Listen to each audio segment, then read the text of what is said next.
ಎರಡನೇ ಮದುವೆ ಬೇಕಾ ನಿನ್ಗೆ? ಬೇಡ. ಬೇಕೆಲ್ಲ ನಿನ್ಗೆ ಎರಡನೇ ಮದುವೆ? ಬೇಡ ಬುದ್ಧಿ. ಮಗನೇ ಹುಷಾರು, ಆ ಹೆಣ್ಮಗಿನ ಕಣ್ಣಲ್ಲಿ ನೀರೇನಾದ್ರು ಬರ್ಸಿದ್ರೆ ನಿನ್ನ ಅಡ್ಡಡ್ಡ ಸೀಳಿ ಊರ್ ಬಾಗಿಲಿಗೆ ತೋರಣ ಕಟ್ಬಿಟ್ಟೇನು. ಹುಷಾರು, ಹೋಗು.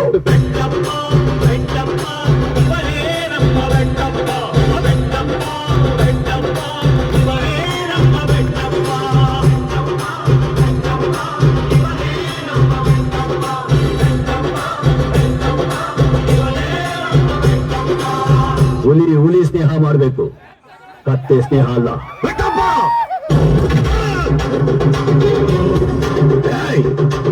ಈ ಊರಿನ ಯಾವ ಬಡ್ಡಿ ಮಗನ ಬಾಯಿಂದ ನನ್ನ ಹೆಸರು ಬಂದಿಲ್ಲ.